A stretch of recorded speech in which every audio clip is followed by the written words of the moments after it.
अस्सलामुअलैकुम, this is Moeed Pirzada.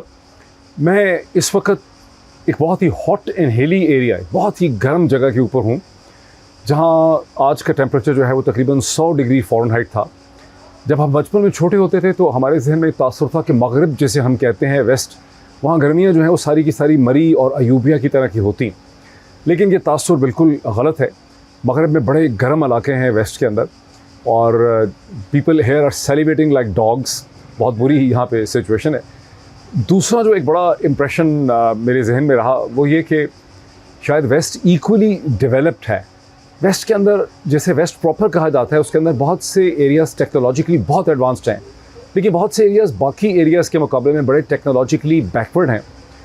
और यहाँ जब आप इस जगह की सिविलाइजेशन और कल्चर को देखते हैं, मुख्तलिफ़ जगहों की जो पीछे रह गए हैं, तो आपको ये बात समझ आती है कि ह्यूमन माइंड की डेवलपमेंट और कॉन्शसनेस का जो मटेरियल टेक्नोलॉजिकल प्रोग्रेस है उसके साथ बड़ा गहरा ताल्लुक है। ये एक ऐसा सब्जेक्ट है, वीडियोस मैं बहुत शूट कर रहा हूँ, ये एक ऐसा सब्जेक्ट है जिसके ऊपर मैं डिटेल इंग्लिश और उर्दू के अंदर वीलॉग्स करूँगा। लेकिन इससे पहले कि मैं पाकिस्तान की इन मुख्तलिफ की डेवलपमेंट्स का इनफरादी तौर पर जिक्र करूँ और इनके ऊपर एक क्विक कॉमेंट आपके सामने रखूँ,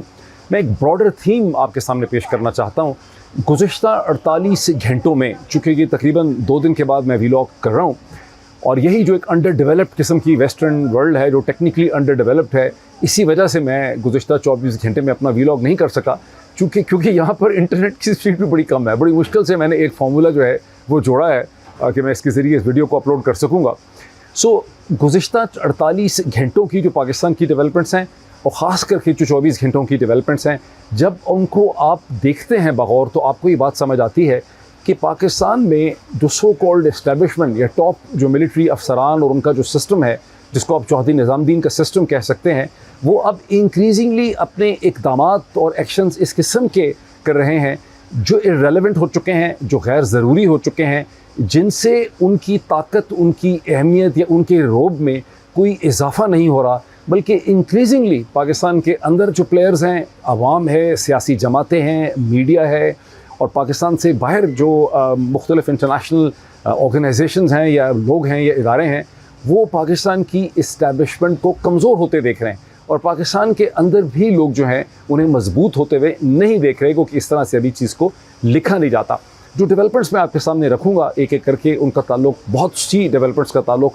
फॉर्मर प्राइम मिनिस्टर पाकिस्तान जनाब इमरान खान से भी है, farmer first lady of Pakistan जनाब बुशरा बीबी से भी है, डेवलपमेंट्स का ताल्लुक जमात इस्लामी के धरने से भी है, रऊफ़ हसन साहब की गिरफ़्तारी के मामले से क्या प्रोग्रेस है, और फिर ये कि शहीद अरशद शरीफ के हवाले से सुप्रीम कोर्ट में क्या हो रहा है, और इससे ज़ाहिर है नथी बहुत सी डेवलपमेंट्स हैं। मैं एक एक करके पॉइंट 1, पॉइंट 2 करके उन्हें आपके सामने लेके आता हूँ। अब सबसे पहले first of all point number 1, हम उस तरफ चलते हैं जहाँ आज के दिन में कोर्ट के अंदर जब इमरान खान पेश हुए, तो वहाँ एक बार फिर अखबारी रिपोर्टर्स के साथ बात करते हुए इमरान खान ने एक और नई बात, नया शोशा छोड़ दिया, जिसमें उन्होंने ये कहा कि मैं बिल्कुल तैयार हूँ, I am ready to talk with the army establishment. उन्हें चाहिए कि वो अपना एक एजेंट जो है इस हवाले से मुकर्रर करें। अब आप देख रहे हैं कि जब से ये ख़बर आई है गुज़िश्ता हफ्ते से, पहले उमर अयूब की तरफ से, फिर इमरान खान की अपनी जो हमशीरा हैं जनाब अलीमा खान साहिबा की तरफ से, कि इमरान खान जो हैं वो चाहते हैं कि जनरल आसिम मुनीर जो हैं वो न्यूट्रल हो जाएं, उनको पैगाम उन्होंने भिजवाया है। उसके बाद से इमरान खान की तरफ से मसलसल मुख्तलिफ़ किस्म के मैसेजेस जो है वो एमिनेट कर रहे हैं, और कई दफ़ा ये मैसेजेस कॉन्ट्रडिक्टरी लगते हैं। बिकॉज़ एक दिन पहले इसी तरह अखबारी रिपोर्टर्स के साथ अडयाला जेल में जब उन्होंने मुलाकात की, तो वहाँ पर उन्होंने उनको ये कहा कि मैंने कभी भी इनकार नहीं किया कि मैंने पार्टी को और एक्टिविस्ट को ये कहा था कि अगर मैं गिरफ़्तार हो जाऊं तो आपको प्रोटेस्ट करना चाहिए GHQ के बाहर। और ताहम यह है कि जो प्रोटेस्ट हुई हैं खूनी किस्म की, ये जिसमें बहुत ज़्यादा बलवा था, ये प्रोटेस्ट हमने नहीं की, ये PTI के लोगों ने नहीं की, और यही वजह है कि 1 बरस से ज़्यादा वक्त गुजर जाने के बावजूद CCTV फुटेज जो है वो पाकिस्तान की अदालतों के सामने प्रोड्यूस जो है वो नहीं हो सकी। और मैं कोशिश करूँगा कि मैं अदालत के सामने ख़ास करके अपनी ये दरख्वास्त और एप्लीकेशन लेके जाऊँ कि ये CCTV फुटेज जो है इसे ढूंढा जाए, इसे निकाला जाए। जब इमरान खान की तरफ से इस किस्म के मैसेजेस आते हैं, तो हर एक मैसेज जो होता है उसकी इंटरप्रिटेशन होती है, उस पर बहुत ज़्यादा बहस होती है। ये जो दोनों मैसेजेस हैं, इन दोनों मैसेजेस का एक कॉन्टेक्स्ट है। और वो कॉन्टेक्स्ट ये है कि इमरान खान और पाकिस्तान की सो कॉल्ड मिलिट्री इस्टेब्लिशमेंट के दरमियान इनडायरेक्ट जो है राब्ते हैं और ये कम्युनिकेशन हो रही है, जिसमें इमरान खान जो मैसेजेस भेज रहे हैं ये दर हकीकत मैसेजेस ऑन डिमांड हैं, जो एक तरह की रिक्वायरमेंट पूरी करने के लिए दिए जाते हैं। अब इसकी कॉन्टेक्चुअलाइजेशन में एक चीज़ इंपॉर्टेंट ये भी है कि जब भी एक ऐसा मैसेज आता है तो आप देखते हैं कि PMLN से रिलेटेड जो नथी मीडिया है और उनके जो एंकर पर्सन्स हैं वो कहते हैं कि इमरान खान ने सरेंडर कर दिया, इमरान खान ने मान लिया है, देखें कि मई 9 के वाक़या जो है उसकी ज़िम्मेदारी इमरान खान ने कबूल कर ली है। ऐसा नहीं है, आपको बड़ा इसको बारीक तरीके से देखने की ज़रूरत है। इमरान खान वही चीज़ कह रहे हैं जो मई 9 के 48 घंटे के बाद मैंने भी एनालिसिस ऑफ़र किया था, जब मैंने कहा था कि पाकिस्तान की मिलिट्री इस्टेब्लिशमेंट को अच्छी तरह से पता था, इंटेलिजेंस को, कि तहरीक इंसाफ और इमरान खान जो हैं उनका ये प्लान है कि अगर इमरान खान को गिरफ़्तार किया गया तो मुजाहरे जो हैं GHQ को कमांडर हाउस और मुख्तलिफ बेसिस के सामने जाकर किए जाएंगे। और ये उन्होंने जो इमरान खान को और ये जो नॉलेज था उनका कि PTI का इस किस्म का प्लान है, इसके मद्देनज़र ही मई 9 का एक्चुअल स्क्रिप्ट बनाया गया, जिसका मकसद ये था कि इमरान खान को एक ख़ास वायलेंट तरीके से गिरफ़्तार किया जाए ताकि आप एक ट्रिगर करें PTI की एंटिसिपेटेड प्रोटेस्ट्स को, और फिर आप अपने स्किल्ड एलिमेंट्स जो हैं उन्हें उन प्रोटेस्टर्स में शामिल कर दें जो बहुत से वायलेंस के एक्ट्स करें, जिसके बाद आप PTI को गैर कानूनी जमात करार या बैन करने के लिए आपके पास एक जवाज़ बन जाए, आप उसे डॉक्यूमेंट कर सकें, आपके पास उसकी एविडेंसेस जो हैं आ जाएं। और मैंने कई दफ़ा ये एक्सप्लेन किया कि मई 9 के 2 बुनियादी मकासद थे। एक मकसद था पाकिस्तान तहरीक इंसाफ को डिफैंग करना, एक ऐसे वक्त में जब मई 2023 के कुछ ही हफ़्तों के अंदर उन्होंने सड़कों पे आ जाना था, जब उनको इलेक्शन ना मिलते जो कि अदरवाइज़ एक्सपेक्टेड थे कि उनको एक टाइम स्केड्यूल पे होना चाहिए था। दूसरा ये था कि पाकिस्तान आर्मी के अंदर जो एक आप कह रहे हैं कि डिफाइंस थी या टोटल कंट्रोल नहीं था, उस डिफाइंस को तोड़ना था और वहाँ पर असर्ट करना था जनरल आसिम मुनीर को, और मुकम्मल कंट्रोल वहाँ पे हासिल करना था। इन 2 स्ट्रेटिजिक मकासद को हासिल करने के लिए, और ये मकासद हासिल किए गए, मई 9 किया गया था। लेकिन अब प्रॉब्लम यह है कि 1 बरस और 2 महीने, यानी तकरीबन 14 महीने का जो पब्लिक डिस्कोर्स और डिबेट हुई है, और इस हवाले से अदालतों के अंदर ATCs में जो केसेस चले हैं जहाँ आर्गूमेंट काउंटर आर्गूमेंट्स दिए गए हैं, उसके बाद से मई 9 का तमाम तर बयानिया दर हकीकत दम तोड़ चुका हुआ है। इस स्टेज के ऊपर ज़रूरी ये है कि पाकिस्तान की इस्टेब्लिशमेंट जो है वो अपने आप को इस बयानिए से दूर करे, बजाय इसके कि मज़ीद इसको मिल्क करने की कोशिश करें और इससे एडवांटेज हासिल करने की कोशिश करें। और देखिए जो PMLN का ख़ास करके एक एंकर पर्सन उनके हैं बड़े सोने से, जो मोहतरमा मरियम नवाज़ साहिबा के चहीते हैं, उनके बड़े करीब हैं, वो मसलसल मैं देख रहा हूँ उनके क्लिप्स मेरे पास आते हैं कि वो ये कहते हैं कि इमरान खान ने इसकी ज़िम्मेदारी कबूल कर ली। ये PMLN की जो प्रोपेगेंडा मशीन है वो ऑफ कोर्स नहीं चाहती कि इमरान खान और जनरल आसिम की टीम के दरमियान में किसी भी किस्म की कामयाब सक्सेसफुल जो है कम्युनिकेशन हो सके या मामले बेहतर हो सकें। और वो एक डिफरेंट चीज़ यहाँ पर जब कहते हैं, जिसका मकसद PTI के लोगों को डीमोरलाइज़ करना है, और उसमें जिस चीज़ को वो डिनाई करना चाहते हैं वो ये कि यहाँ एक 2 वे इनडायरेक्ट कम्युनिकेशन जो है वो हो रही है। मैं आपको याद करवाऊँगा कि बचपन में आप सब ने किस्सा सुना होगा, बहुत पहले की बात है, शेर आया की कहानी हुआ करती थी, जिसमें कहते हैं कि गांव के बाहर कोई गांव वालों ने एक नौजवान चौकीदार रखा हुआ था, जिसको शरारत सूझी तो उसने वहाँ पे शोर मचा दिया, शेर आया। गांव वाले फ़ौरन जो है कुल्हाड़ियाँ लेकर, डंडे सोटे लेकर जो है वो जिसके हाथ में जो चीज़ आई पहुंचा। वहाँ देखा नौजवान जो है उनको बेवकूफ़ बना के बहुत ज़्यादा खुश हो रहा था। लोगों ने उसकी लान तान की, वापस चले गए, समझा मजाक कर रहा है। कुछ दिनों के बाद उसने दोबारा इसी तरह उसको शरारत सूझी, उसने फिर वहाँ से दुहाई दे दी, शेर आया। इस दफ़ा पहले के मुकाबले में खासे कम लोग वहाँ पर आए, लेकिन आए लोग ज़रूर उसमें। फिर पता चला शरारत है, उसने फिर एंजॉय किया। इस तरह से वो करता रहा। कहते हैं तीसरी या चौथी दफ़ा वाकई शेर वहाँ पे आ गया। नौजवान ने परेशानी में बड़ी दुहाई दी, बहुत उसने नारेबाजी की, शेर आया, बचाओ। लेकिन इस दफ़ा ऐसे बचाने कोई भी नहीं आया और शेर उसे खा गया। मॉरल ऑफ द स्टोरी ये है कि किसी भी चीज़ का आप हमेशा इस्तेमाल नहीं करते, किसी भी नारे की, किसी भी स्लोगन की एक अफादियत जो है, हर दफ़ा जब आप उसको इस्तेमाल करते हैं तो उसकी अफादियत पहले से कम हो जाती है। पाकिस्तान में जो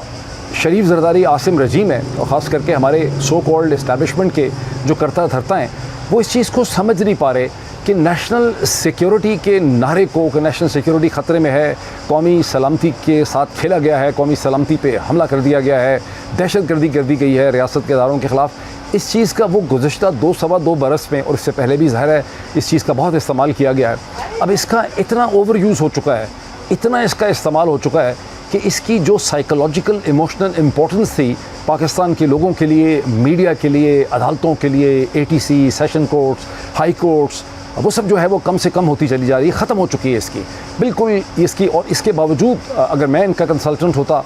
तो मैं इनको एडवाइस करता कि इसके साथ ओवर प्ले ना करें, इससे आपकी अपनी अहमियत जो है वो कम होती चली जा रही है। इसमें मैं 1-2 एग्जांपल्स आपके साथ शेयर करता हूँ। आज के दिन में former prime minister Imran Khan के वकला ने, मेरा ख्याल है बैरिस्टर सलमान सफ्तर जो हैं और उनकी टीम ने एक लाहौर की ATC के सामने एक पिटीशन मूव की है, एप्लीकेशन, जिसमें उन्होंने कहा है कि इमरान खान को जो 1 दर्जन केसेस हैं 15 जुलाई के, जिसमें उन्हें गिरफ़्तार किया गया था और जिसमें लाहौर हाई कोर्ट के एक डिविजनल बेंच ने गुज़श्ता हफ्ते 2-3 दिन पहले उनका जो फिज़िकल रिमांड है जो ले लिया था एक ATC से, उसे ख़त्म कर दिया है। तो अब इस ATC से उन्होंने इस्तदा की है कि इन केसेस में इमरान खान की आप जो है ज़मानत एक्सेप्ट करें। अब आप ये देखिए कि 15 जुलाई को अरेस्ट इनको किया गया इमरान खान को, 18 जुलाई को इमरान खान ने इसके ख़िलाफ़ अपील की थी, 25 को डिविजनल बेंच जो है उसने फिज़िकल रिमांड ख़त्म कर दिया जो इससे पहले इन्होंने एक ATC कोर्ट से ले लिया था।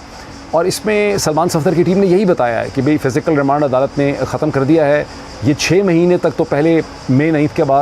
के बाद इमरान खान की कोई गिरफ़्तारी अरेस्ट डाला ही नहीं गया और ये एक जिसे कहते हैं कि आफ्टर थॉट के तौर पे ये सारा कुछ किया गया। और वी नो फुली वेल कि यहाँ बुनियादी मकसद ये है कि इमरान खान की कंटिन्यूइंग डिटेंशन अचीव की जाए, बिकॉज़ बाकी तमाम केसेस उनके ख़त्म हो चुके हैं, उनकी ज़मानत होती तो वो बाहर निकल सकते। लेकिन जब आप ये देखते हैं कि सिर्फ इमरान खान को कंटिन्यूइंग डिटेंशन रखने के लिए पाकिस्तान की इस्टेब्लिशमेंट या डिसीजन मेकर्स मजबूर हो रहे हैं बार बार इन अजीब किस्म के केसेस का सहारा लेने के लिए, जिन्हें अब अदालतें ज़्यादा सीरियसली नहीं ले सकती हैं, कुछ दिनों के लटकाने के बाद रिलीफ दे देती हैं। तो इससे आपको पाकिस्तान की इस्टेब्लिशमेंट की बढ़ती हुई जो कमज़ोरी है और एक तरह से उनकी बेबसी का आपको एहसास होता है। और साथ ही आपको एक टाइम स्केल चलता है कि उनके ऊपर भी बड़ा प्रेशर है कि जल्द अज जल्द जितनी देर तक इमरान खान को आपने डिटेंशन में रखा है या बुशरा बीबी को उनके साथ डिटेंशन में रखा है, तहरीक इंसाफ के लोगों को रखा हुआ है, तो इसी टाइम पीरियड में आपकी इमरान खान के साथ कोई ना कोई सक्सेसफुल नेगोशिएशन हो जानी चाहिए, जिसका मैंने पहले जिक्र किया है।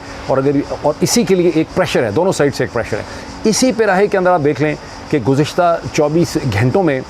रावलपिंडी के जो सिटी पुलिस ऑफिसर हैं CPO, उन्होंने 11 केसेस में 9 से रिलेटेड इस्लामाबाद हाई कोर्ट में एविडेंस प्रोवाइड की है जनाब farmer first lady Bushra Bibi के ख़िलाफ़। और वहाँ पर इल्ज़ाम यह है कि बुशरा बीबी भी इन हमलों के अंदर किसी न किसी फॉर्म में मुलव्वस थी। ये वो हमले हैं जो GHQ के ऊपर हुए हैं, जो आर्मी म्यूज़ियम के ऊपर हुए हैं, जो मरी रोड पे ISI के किसी ऑफिस पे हुए हैं, जो किसी और आर्मी के बेस के ऊपर हुए हैं, 11 हैं ये, और ये टेक्सला के अंदर हुए हैं। अब आप खुद अंदाज़ा लगा लें कि ज़ाहिर है अदालतें थोड़ी देर तक इस केस को डील करेंगी, लेकिन अदालतों को समझ आ चुकी है, सबको समझ आ चुकी है कि इसकी कोई सीरियस इंपॉर्टेंस नहीं है। यही वो हकीकत है जिसकी तरफ मैंने शुरू में अपने एक थीम के अंदर मैंने इशारा किया। अब बुशरा बीबी से हम आगे चलते हैं और हम आ जाते हैं रऊफ़ हसन साहब की तरफ, secretary information of Pakistan Tehreek Insaf, और उन 9 और पाकिस्तान तहरीक इंसाफ के वर्कर्स जो हैं सोशल मीडिया की टीम के, जिन्हें एक बार फिर एक सेशन डिस्ट्रिक्ट कोर्ट के सामने इस्लामाबाद में पेश किया गया, जहां प्रोसिक्यूशन स्ट्रोक पुलिस ने मजीद 5 दिन के लिए उनका फिजिकल रिमांड मांगा। पहले 3-4 दिन का रिमांड मांग रहा था, उसके बाद 2 दिन का उनको फिजिकल रिमांड मिला था। इस दफ़ा अदालत ने फिजिकल रिमांड देने से इनकार कर दिया। मोहम्मद शबीर जो हैं वो magistrate district and session court जज थे, जिन्होंने कहा कि अब मजीद फिजिकल रिमांड की कोई तुक यहाँ पर नहीं बनती, और उन्होंने रऊफ़ हसन साहब को और बाकी 9 PTI के सोशल मीडिया के कोलीग्स हैं उन्होंने जुडिशल रिमांड पे 14 दिन के लिए भेज दिए। जब जुडिशल रिमांड पे किसी मुलजिम को भेजते हैं तो उस वक्त पुलिस और IO की कस्टडी से उसे निकाल के जेल के हवाले कर दिया जाता है, और ये सिग्नल होता है कि अब आप जमानत ले सकते हैं। इसका मतलब है कि रऊफ़ हसन और उनके बाकी साथी जो हैं वो अगले 2-3 दिन में उनकी जमानत जो है 3-4 दिन के अंदर डेफिनेटली यहाँ से हो जाएगी। ज़हन रखिए कि ये सारा का सारा जो case so called digital terrorism का बनाया गया है कि रऊफ़ हसन और PTI की सोशल मीडिया टीम जो है वो अपने दफ्तर को इस्तेमाल करके, ख़ास करके दफ्तर की बड़ी इंपॉर्टेंस है इसमें सेंट्रल सेक्रेटेरिएट की, इसको इस्तेमाल करके दुनिया भर में पाकिस्तान के इदारों के ख़िलाफ़ एक डिजिटल टेररिज्म कर रहे हैं। ये सारा का सारा जो चुतियापे का अहमकाना बगैर सर पैर के जो केस बनाया गया है, वो बिल्कुल सबको पता है कि क्यों बनाया गया है, क्योंकि यहाँ से उन एफिडेविट्स को पुलिस चोरी करके ले गई है जो तहरीक इंसाफ के बहुत से 41 लोगों ने यहाँ पर जमा करवाए थे एज पर the instructions and orders of the supreme court of Pakistan, ताकि तहरीक इंसाफ को उसकी रिजर्व सीट्स जो हैं वो मिल सकें। अब आपने देखा कि since then election commission of Pakistan ने 2 नोटिफिकेशन इशू किए हैं एक हफ्ते के अंदर। एक का ताल्लुक नेशनल असम्बली में तहरीक इंसाफ को रिजर्व सीट दी गई हैं और दूसरा उनको प्रोविंशियल असम्बलीज भी दी गई हैं, लेकिन कम सीटें दी गई हैं, उनकी वो सीटें मार दी गई हैं, नहीं दी उनको, जिनकी अगर वो मिल जाती तो फिर वो बहुत ही ज़्यादा वाज़ेह अक्सरियत में हो जाती। तो किस्सा अभी भी चल रहा है। अच्छा, अब जब एक ज़ाहिर है आपने एक चूतिया किस्म का केस बनाया है और असल मकसद आपका ये था, बना आपने केस दिया है डिजिटल टेररिज्म का, तो जो चीज़ आपके हाथ में आई है जिसका कोई सर पैर नहीं था वो आपने इस केस में डाल दी। इसमें एक अजीब व गरीब किस्म की चीज़ डाली गई है और वो ये है कि अदालत को प्रोसिक्यूशन और पुलिस ये बताती है कि रऊफ हसन जो है उन्हें एक हिंदुस्तानी शहरी जो है जिसका नाम राहुल बताया गया है कोर्ट को, उसने रऊफ हसन साहब को बहरीन में एक कॉन्फ्रेंस के लिए वीज़ा भी भेजा, उनको स्पॉन्सर किया और एक उनको एयरलाइन का टिकट भी आया जो गालिबन हिंदुस्तान से इशू हुआ था। ये राहुल कौन है मैं आपको बताता हूँ। ये राहुल रॉय चौधरी एक बड़ा रिस्पेक्टेड इंटरनेशनल थिंक टैंकर है जिसने ऑक्सफोर्ड यूनिवर्सिटी से डॉक्टरेट किया 2000 या 2001 में, और उससे पहले कहीं उसने डॉक्टरेट करने से पहले शायद हिंदुस्तान की प्राइम मिनिस्टर ऑफिस PMO में भी 1 आध साल काम किया था। लेकिन अब ये बरतानवी इस्टेब्लिशमेंट का एक हिस्सा बन चुके हैं डॉक्टर राहुल रॉय चौधरी, और international institute of strategic studies London का जो सबसे प्रेस्टिजियस थिंक टैंक है ब्रिटिश गवर्नमेंट का, जिसको एरेंडल हाउस भी कहते हैं, और टेम्पल ट्यूब स्टेशन जो है लंदन में उसके साथ इसका बहुत ज़बरदस्त खूबसूरत बिल्डिंग है,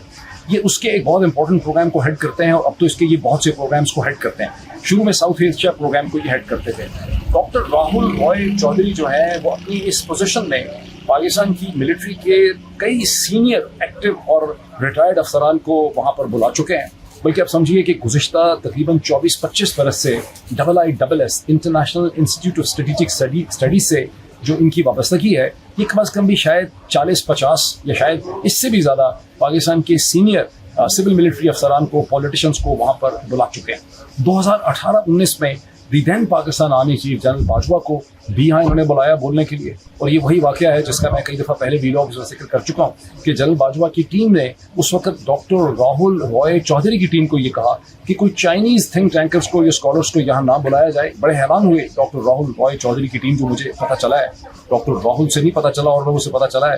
तो लेकिन नहीं बुलाया उन्होंने इनके कहने पर। और वहाँ जनरल बाजवा ने तकरीर कहते हुए ये कहा कि हमारा तो इसेंशियल जो रिलेशनशिप है कल्चरल, लिटरेचर का, क्यूजीन का, गवर्नेंस का, वो सारा का सारा हमारा मगरब के साथ है, वेस्ट के साथ है। चीनी तो उसके अंदर कहीं फिट ही नहीं होते। बल बात इतनी नहीं है जो मैं आपको बताना चाहता हूँ। ये मनामा में मेरा ख्याल है मनामा कॉन्फ्रेंस होती है, मनामा डायलॉग इसको कहते हैं, ये हर 1-2 बरस के बाद होता है बहरीन में, और इसमें पाकिस्तान से बेतहाशा सीनियर मिलिट्री अफसरान को बुलाया जाता है, पॉलिटिशियंस को बुलाया जाता है, फॉरेन ऑफिस के लोगों को बुलाया जाता है। तो अगर इसे कहते हैं, रऊफ हसन साहब जब regional piece institute RPI run करते थे और उन्हें डॉक्टर राहुल रॉय चौधरी ने वहाँ पर इन्वाइट कर लिया और उनका वहाँ से वीज़ा भी स्पॉन्सर करवा दिया, तो ये क्या चीज़ बनती है जब इस किस्म की बेतुकी चीज़ें जो हैं वो पाकिस्तान की प्रोसिक्यूशन हुकूमत इस्तेमाल करती है, उससे सिर्फ पाकिस्तान की हुकूमत और इदारों की जो रिस्पेक्ट है वो दुनिया के सामने कम होती है। अब रऊफ हसन से आगे बढ़ते हैं, एक और डेवलपमेंट को देखें। गुज़िश्ता 24 घंटे में पाकिस्तान के अखबारात के अंदर हेडलाइन लगाई गई है कि इंटर सर्विसेज पब्लिक रिलेशन ने कंफर्म कर दिया है कि 26 जुलाई को फील्ड जनरल कोर्ट मार्शल ने 3 एक्स मिलिट्री ऑफिसर्स जो हैं उनका कोर्ट मार्शल कामयाब होकर उनकी कन्विक्शन हो गई है और उन्हें सज़ा सुना दी गई है उम्र कैद की। और उन पर इल्ज़ाम यह है कि उन्होंने अफवाजी पाकिस्तान के अंदर बगावत करवाने की, सेडिशन करने की उन्होंने कोशिश की है, और ये जुर्म जो है ये उनके ऊपर साबित हो गया। पहले तो साबित कुछ नहीं हुआ, मतलब this itself is very insulting to Pakistani institutions जिस तरह से ये केस चलाया गया है। लेकिन ये 3 हैं कौन? इनमें एक कर्नल जो है अकबर हुसैन है, रिटायर्ड अकबर हुसैन, जो कि अमेरिकन सिटीज़न है। दूसरे इसे कहते हैं कैप्टन रिटायर्ड हैदर मेहदी हैं, जो कैनेडियन सिटीज़न है। और तीसरे आपकी जानी पहचानी शख्सियत जनाब मेजर रिटायर्ड आदिल ख्वाजा हैं, जो मेरा ख्याल है कि बरतानिया में सियासी पनाह जो है ले चुके हैं, अगर नहीं ली तो ले लेंगे, और कुछ कर नहीं सके। आपको पता है उनको वहाँ पे गिरफ्तार करवा के डिपोर्ट करने की बहुत ज़्यादा कोशिश की गई, लेकिन उसमें कोई कामयाबी नहीं हासिल। अब ज़हन में रखिए कि एक अमेरिकन सिटीज़न है गालिबन पता नहीं 20 साल से, दूसरा कैनेडियन सिटीज़न है पता नहीं 20 साल से, तीसरा जो है वो भी तकरीबन खासी अरसे से वहाँ पर मुकीम है, 2-2.5 बरस हो चुके हैं।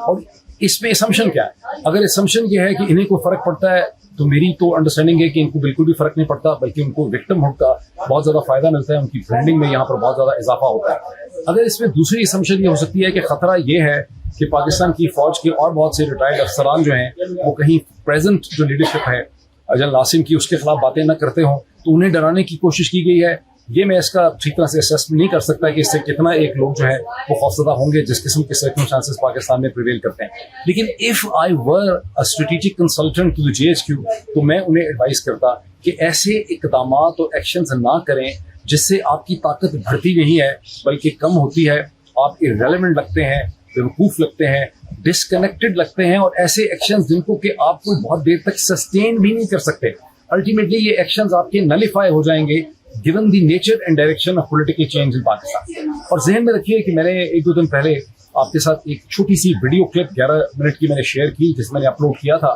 जिसमें United Nation rapporteur for freedom of expression and media freedom जो है इरीन खान, यूनाइटेड नेशन की काउंसिल के प्रेसिडेंट जो हैं, उनको ब्रीफिंग दे रही हैं। वो 11 मिनट का क्लिप था जिसमें वो बता रही हैं कि कैसे इस डिजिटल एज के अंदर जो अथॉरिटेरियन रेजीम्स हैं वो एग्जाइल्ड जर्नलिस्ट और एक्टिविस्ट जो हैं उनके खिलाफ क्रैकडाउन कर रहे हैं, उनको हरासा कर रहे हैं, उनकी फैमिलीज को हरासा कर रहे हैं। And this has to be taken more seriously by the member states of the UN general assembly and UN security council. और ये ट्रांसनेशनल रिप्रेशन है, और ये ट्रांसनेशनल रिप्रेशन पूरी दुनिया के अंदर वेस्टर्न डेमोक्रेसी के लिए एक क्लियर एंड प्रेजेंट डेंजर है और खतरा है। मैंने 1 साल से पहले, 1 साल से भी ज्यादा टाइम पीरियड पहले, मैंने आपको को याद होगा कि मैंने सबको बताया था, उसको बहुत लोगों ने उसको फॉलो भी किया, कि कैसे यूनाइटेड स्टेट्स और कनाडा के अंदर ट्रांसनेशनल रिप्रेशन का कानून बड़ी तेजी से बन रहा है। और जब यहाँ ये फाइनल शक्ल में आ जाएगा, ऑलमोस्ट इसके ऊपर यहाँ की जो सेंट्रल और की पुलिसिंग ऑर्गेनाइजेशन है, मैं आपको बहुत ही खसूस से ये कह सकता हूँ कि इसके ऊपर बेतहाशा डॉक्यूमेंटेशन हो रही है पाकिस्तान के हवाले से, हिंदुस्तान के हवाले से। अब जो अक़वाम मुत्तहिदा में भी इसकी डिस्कशन हो रही है, it's only a matter of time कि दुनिया के बहुत से ममालिक में ट्रांसनेशनल रिप्रेशन के कवानीन बन जाएंगे, इंटरनेशनल लॉ के अंदर ये एक इंपॉर्टेंट एलिमेंट के तौर पे ऐड हो जाएगा। और पाकिस्तान में जो इक़दाम और हरकतें की जा रही हैं, ये in the long term sustainable भी नहीं है, और ये पाकिस्तान के सिस्टम की जो अहमियत है और उसकी जो रिस्पेक्ट और प्रेस्टीज है, उसको ये कम करते हैं, इसके कॉन्सिक्वेंसेस होंगे। अब चलते हैं हम लास्ट इस चीज़ को ज़रा एब्जॉर्ब करें कि गुज़िश्ता 24 घंटों में सुप्रीम कोर्ट पाकिस्तान के एक 3 मेंबर बेंच के सामने, जिसे हेड कर रहे थे सीनियर प्यूनी जज जनाब मंसूर अली शाह साहब, वहाँ शहीद अरशद शरीफ का वो केस दोबारा रिज्यूम होता है, उसकी समाअत होती है, जिसकी बहुत महीने पहले उमर अता बंदयाल साहब ने दी, दिन चीफ जस्टिस पाकिस्तान, एक आध समाअत करने के बाद उसे उन्होंने गैर मुइना मुद्दत के लिए इसे पोस्टपोन कर दिया था। ये केस पाकिस्तान की तारीख़ का एक केस, यानी जो मर्डर है शहीद अरशद शरीफ का, वो भी पाकिस्तान की तारीख़ का एक बहुत बड़ा अलमिया है। लेकिन जिस तरह से इस केस को पाकिस्तान में डील किया गया, ये डील किया जा रहा है, उससे भी दुनिया की नज़रों में पाकिस्तान की इज़्ज़त जो है वो बहुत ही उसमें कमी होती है। और आप ख़ुद अपने आप से, मैं भी मज़ीद इसके फैक्ट्स आपके सामने रखता हूँ, तो आप अपने आप से ये सवाल पूछें कि जब ये चीज़ किसी के सामने आएगी, what should you think of Pakistan. और किसी भी मुल्क का जो इमेज होता है वो पहले उसके अपने लोगों का एक सेल्फ इमेज होता है, फिर दुनिया उसके बारे में कुछ सोचती है। लोग जो अपना सेल्फ इमेज कैरी करते हैं वही दुनिया के सामने रखते हैं, इसी तरह से दुनिया किसी मुल्क को देखती है। अब यहाँ पर क्या हुआ है कि मंसूर अली शाह साहब के सामने जस्टिस शौकत सदीकी पेश होते हैं, जो कि शहीद अरशद शरीफ की वालिदा ने उन्हें हायर किया हुआ है, और वो इस्तदा करते हैं कि इसकी फौरी हेयरिंग्स हों। ताहम मंसूर अली शाह साहब वहाँ ये कहते हैं कि इस केस को वो दोबारा भेज देते हैं प्रैक्टिस एंड प्रोसीजर कमेटी के पास, और उनका एक रीज़न ये है, वो कहते हैं कि इसका पहले 5 मेंबर बेंच था उमर अता बंदयाल साहब का, अब ये 3 मेंबर बेंच को इसको नहीं सुनना चाहिए, इसका लार्जर बेंच होना चाहिए, और लार्जर बेंच की रिकमेंडेशन के साथ वो इसे वापस प्रैक्टिस एंड प्रोसीजर कमेटी के पास भेज देते हैं। उनके साथ नईम अफ़गान साहब भी उनके साथ हैं, एक तीसरे वो जज साहब हैं जो लाहौर हाई कोर्ट से एलिवेट होकर सुप्रीम कोर्ट का हिस्सा बने।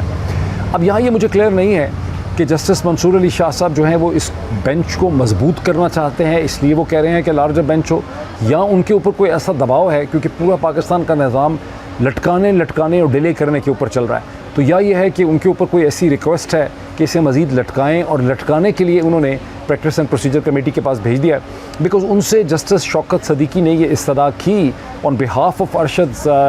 वालिदा कि इस केस को फौरी तौर पर लगाएं, लेकिन उन्होंने कहा कि कोई जजों की अवेलेबिलिटी होगी तो केस लगेगा, और उसके बाद कोई तारीख उन्होंने इसमें नहीं दी। जैसा कि मैंने कहा कि पाकिस्तान की तारीख का, पाकिस्तान के मीडिया के लिए, पाकिस्तान की सियासत का ये बड़ा अहम केस है। जब तक इसका हल नहीं निकलता और मुजरमों को सज़ा नहीं मिलती, पाकिस्तानी अपना सेल्फ इमेज जो है उसे अपनी नज़रों में बहाल नहीं कर सकते, उसे इम्प्रूव नहीं कर सकते। अब आप ये देखिए कि चंद दिन पहले, 2-3 हफ़्ते पहले, कीनिया की एक हाई कोर्ट जो है कैजियादो की, उसने इसके ऊपर अपनी वर्डिक्ट डिसीजन दिया, जिसमें कोर्ट ने प्रोसिक्यूशन की इस बात को मानने से इनकार कर दिया कि ये एक हादसा था और ये केस था मिस्टेकन आइडेंटिटी का। उसमें अदालत ने ये लिखा कि ये एक अनलॉफुल मर्डर हुआ है, गैर कानूनी तौर पे हुआ है। इन अदर वर्ड्स कोर्ट के कह रही है कि अगर ये मिस्टेकन आइडेंटिटी नहीं थी, कन्फ्यूजन नहीं थी, ये एक तो फिर ये कत्ल था। और अगर ये कत्ल था और उसमें कीनिया की पुलिस का एक यूनिट इस्तेमाल हुआ है, तो फिर क्लियरली नज़र आता है कि कीनिया की पुलिस के यूनिट को शहीद अरशद शरीफ से क्या, जब तक आपने एक स्मोक स्क्रीन खड़ी की हुई थी हादसे की, मिस्टेकन आइडेंटिटी की, तो आप कह सकते थे कि पुलिस से हादसा हो गया। अगर ये कत्ल था, ये हादसा नहीं था, जैसा कि कीनिया की कोर्ट इसको डिटरमिन कर चुकी है, तो इसका मतलब है कि ये एक प्लान्ड मर्डर था। और फिर कीनिया की पुलिस के यूनिट का एक ऐसे पाकिस्तानी सहाफ़ी और एंकर के साथ क्या मामला, जिसे पाकिस्तान में आपने 16-17 FIRs थी, जो पाकिस्तान से अपनी ज़िंदगी बचा के दुबई जाता है, जिसे वहाँ से डिपोर्ट करने की कोशिश की जाती है। फिर उसके गिर्द ऐसे लोग इंट्रोड्यूस किए जाते हैं जो उसे कीनिया में भेजते हैं, जिनके पास वो ठहरा होता है। जो पुलिस की फैक्ट रिपोर्ट आई है 500 पेजेस की, ख़ुद पाकिस्तानी पुलिस के 2 सीनियर अफसरान की, उसको देख के साफ पता चलता है कि जिन लोगों का वो मेहमान बनाया गया उसे, वही लोग उसके कातलों के अंदर शुमार किए जा सकते हैं या उनकी मदद कर रहे थे। तो इससे पता क्या चलता है? इससे पता चलता है कि शहीद अरशद शरीफ के कत्ल के तमाम मुहरकात जो हैं और कातिल जो हैं वो पाकिस्तान के अंदर मौजूद हैं। अब अटॉर्नी जनरल पाकिस्तान जो हैं वहाँ पर ये कहते हैं अदालत के सामने कि जो टर्म हमारे म्यूचुअल लीगल असिस्टेंस का जो ड्राफ्ट है कीनिया के साथ, वो तैयार हो चुका है और हम उसको कैबिनेट के सामने रखने वाले हैं। ज़रा गौर कीजिए कि 2 बरस होने को हैं इस कत्ल को, अब म्यूचुअल लीगल असिस्टेंस का ड्राफ्ट जो है वो तैयार होता है। इसको 2 हफ्ते लग सकते थे, 1 महीना लग सकता था, 2 महीने लग सकते थे, इसको 2 साल नहीं लग सकते थे। इससे आपको मज़ीद ये पता चलता है कि वो तमाम ताकतवर अशख़ास जो है पाकिस्तान के निज़ाम का हिस्सा हैं, जो शहीद अरशद शरीफ के कत्ल के लिए ज़िम्मेदार हैं। और फिर आप इस पाकिस्तान की हुकूमत का और शरीफ ज़रदारी आसिम रजीम के बारे में आप क्या सोच सकते हैं, जब आपको ये महसूस होता है, ख़तरा महसूस होता है कि ये हुकूमत ही क्रिमिनल लोगों की और कातिलों की हुकूमत है। तो इसी चीज़ के ऊपर मैं बात ख़त्म भी कर सकता था। एक मुझे बात याद आई कि नेशनल असम्बली में एक नया ड्राफ्ट कानून का शामिल किया गया है, जिसमें अब ये कहा जा रहा है कि कोई भी सियासी जमात जब एक नेशनल असम्बली में आ जाएगी तो उसके बाद वो अपनी पार्टी को स्विच नहीं कर सकते। और ये आपको पता है कि ज़ाहिर एक समझ आ रही है कि पाकिस्तान तहरीक इंसाफ को उसकी रिज़र्व सीट से डिनाई करने के लिए ये कानून बनाया जा रहा है। क्या इसका एक रिट्रोस्पेक्टिव इफेक्ट हो सकेगा? क्या ये इसको इस तरह से पास करा सकेंगे? ये जो कुछ भी है, इससे आपको क्या पता चलता है? इससे ये पता चलता है कि हर दिन चंद दिन ख़रीदने की कोशिश की जा रही है। कोई सस्टेनेबल प्लान जो है पाकिस्तान के हवाले से यहाँ पर एग्जिस्ट नहीं करता। कितनी देर तक ये सूरत हाल चलेगी, मैंने आपको पहले कहा चंद महीने और चलेगी, उससे ज़्यादा आगे सस्टेन नहीं हो सकती। अभी इतना ही, फिर आपसे मुलाकात होती है।